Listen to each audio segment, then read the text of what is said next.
We now invite you to join us for part 5 of this enlightening lecture titled Find a Living Master to Reunite with the Great Source of All Things, given by Supreme Master Ching Hai, vegan, in San Jose, California, USA, on May 27, 1989.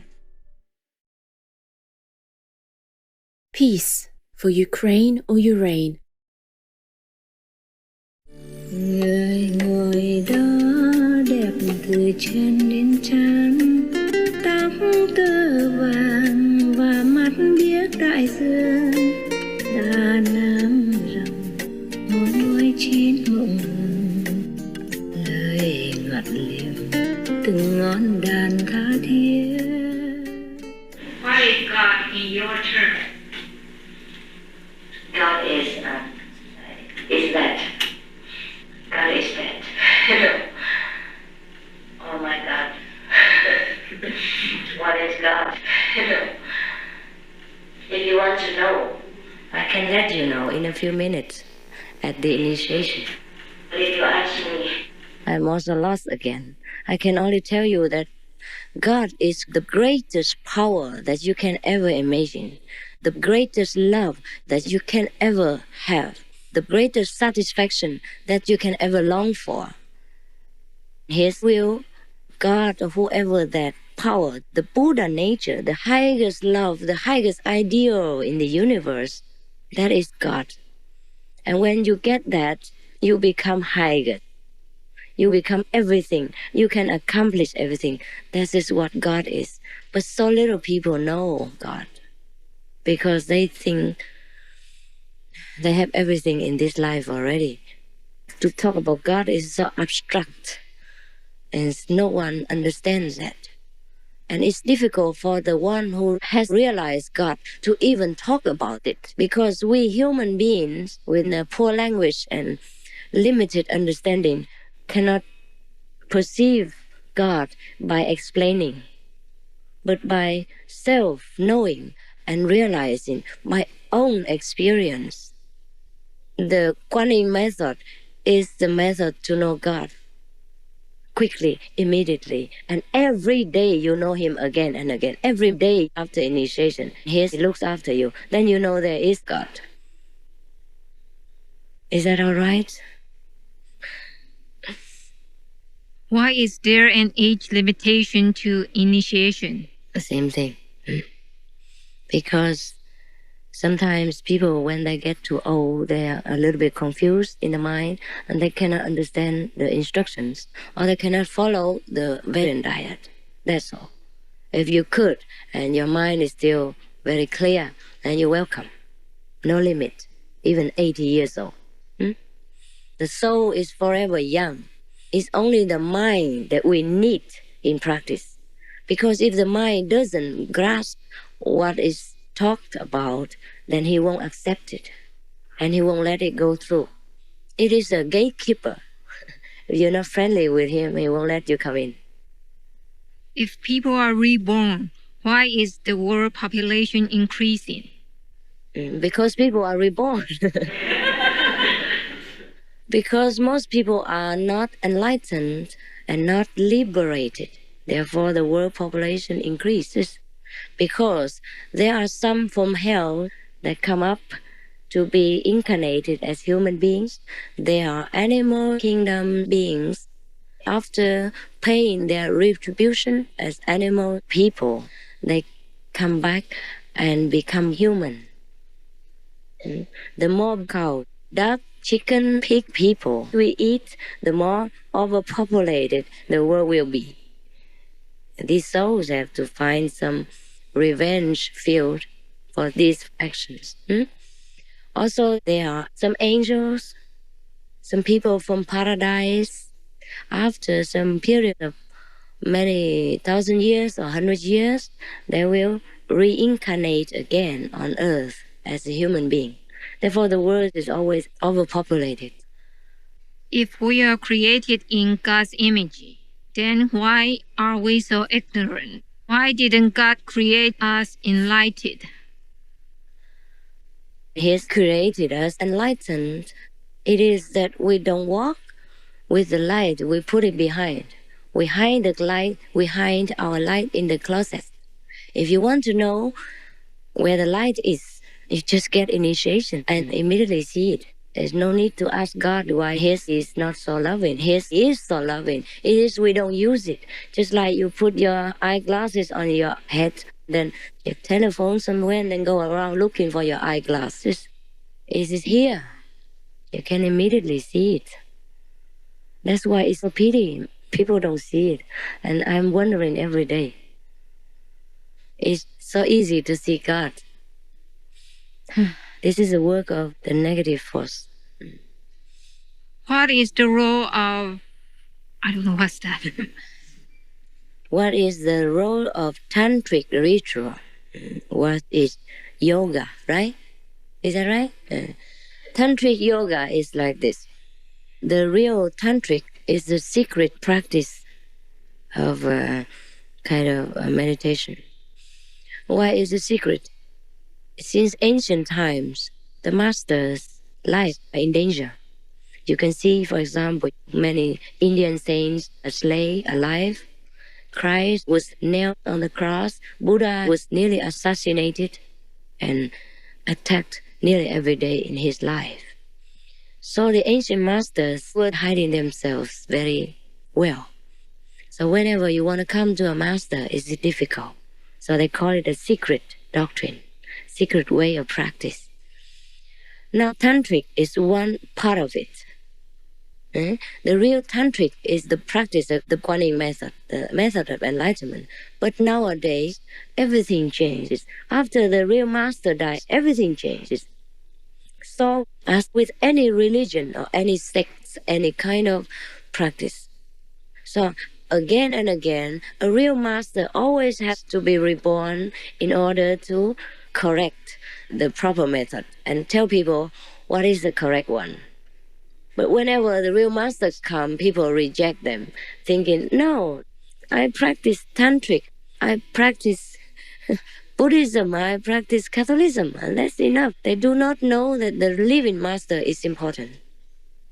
And the tantric nowadays is not the real tantric. And all the rituals are symbols of the real inner realization.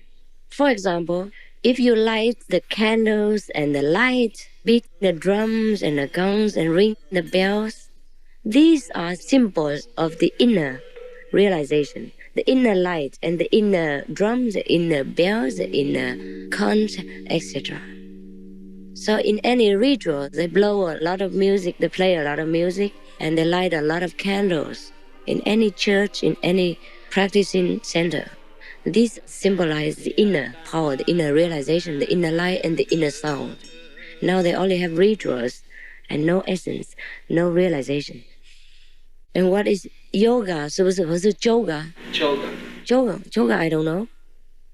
Not yoga, no? No, choga. Yoga. What is that? The destruction of the ego. Oh, that's just Indian, right? No, this is Tibetan Buddhism. Oh, I see. Is that the...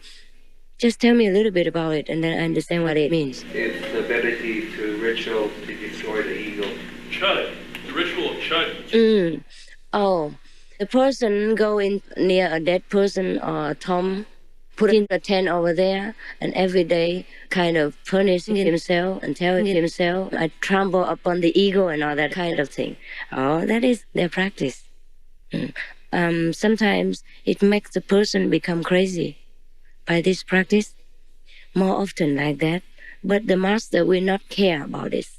He said, once you committed yourself to yoga, then you have to take the risk of gaining it or losing your life. Yeah? Is that so? So I consider this too dangerous for the modern time. And we have not so much time to go to the cemetery or to put up a tent in an isolated and scary place in order to kill our ego. I believe to kill our ego is to merge ourselves with God. Yeah? When we are one with God, then we lose ourselves. And it's as simple as that. There's no need to try to tax your brain with outer punishment and hypnotism. Yes, I believe. Thank you. This is joke. This is in Tibet, they practice like that. It's a little bit dangerous. You become so thin, so yellow and so white. You don't eat, and every day you might beat yourself. And sometimes you practice until it becomes really painful. You feel the pain that you convince yourself you are pain. And nobody kills him, but he thinks someone kills him. Nobody bites him, but he believes he's beaten. And that is very painful. And then you can become, NUT. What is mind? Where does it exist in the body? When we use the term, I have changed my mind, what it means? What is the role of mind in the process of enlightenment? The mind actually doesn't exist. We know it when we think, or when we change our idea. So we know I have a mind. I have changed my mind. If we have no ideas, no thinking, no thought, then we have no mind. Where does the mind come from? Only from thinking. From the data we collect from the outer information. Our thinking is the result of our learning and our contact with other people. That's what we call mind. And the mind really doesn't exist. The mind we can call prejudice. Yeah, whatever we collect and we believe or not believe. And then we collect it. After some time, we call that the mind. If I believe in Buddhism and somebody comes along and preaches to me Catholicism, and I don't believe that priest, I say Catholicism is no good. This is heretical, atheistic, and things like that. And that is when you know you have a mind. You can say you have prejudices, that's all. The collected thought from someone else, it convinces you, and then it's rooted inside you, and you can't root it out. And this is what the mind is. And it's nowhere in the body. It's somewhere in the brain, maybe, in the gray matter, where you collect the different information and store it up there. But if we operate on the brain, we couldn't even find it. It is invisible. It's just thought waves. This is a mind. And now, what is the question? Where's the mind? After you read the question, you give it to me, so I might refer to it. I'm getting old and can't remember everything. When we use the term, I changed my mind. Yeah, we change our idea. Yeah, like I just want to marry. No, I'm a monk. I cannot. Some other example. Like I want to eat a candy. Yeah. I was just thinking about you and then talking about me. I can't get married now. I just want to eat a candy, and then I think, no, candy makes my toothache. So I changed my mind. I eat a fruit. And that's what we call, I changed my mind. So simple is that. Why do you have to ask me? We change our thinking, our choice of something. That is when we change our mind. What is the role of mind in the process of being enlightened? Oh, this is very important. The mind has a very big role in the process of enlightenment. It can help us and it can destroy our faith. Therefore, a master, however high degree, has to use a lot of logic and reasoning in order to befriend the mind, in order for the mind to accept the ideas. And then you can go get initiation and start the practice. If the mind doesn't accept it due to a lot of prejudices, due to a lot of preconceived ideas, then you are in trouble. Just like the first questioner, she or he say, I like to follow you, but my mind doesn't get the message through. That's the problem, because we have so many preconceived ideas. To become a Buddha, we have to read the Lotus Sutra thousands of times. To become Buddha, we have to read the Om Mani Padme Hum dozens of times. Or to go to heaven, we have to go to church every Sunday and listen to the priest's sermon, etc. We can't believe that the so-called Master Qinghai from Taiwan can give us God experience. And that is how the mind can hinder us, and it plays a big role in our process of enlightenment. Most people cannot get enlightened. Most people are born over and over again in this world and make the world population more crowded every day because of the mind. They could not break through the mind's gate in order to receive a master's instructions and be liberated. That's how great the mind is. It is the greatest after God, I tell you. It may be even greater than God, because here in this world, the mind controls everything.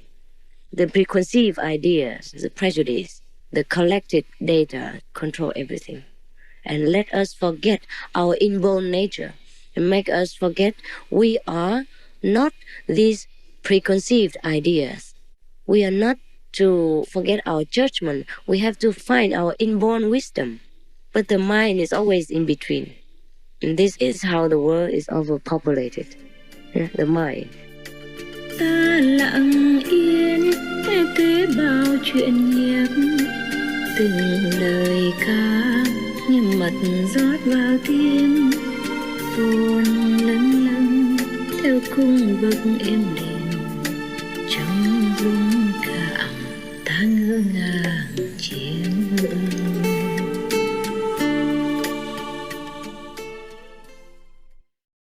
Warmongers belong to hell, not to our civilized world. A vegan diet allows our immune system to remain intact. It can fight off cancers and many other diseases. It avoids ingredients that clog our arteries, lead to diabetes, osteoporosis, hypertension, arthritis, obesity, etc. Mike Fremont, vegan, 101-year young marathoner.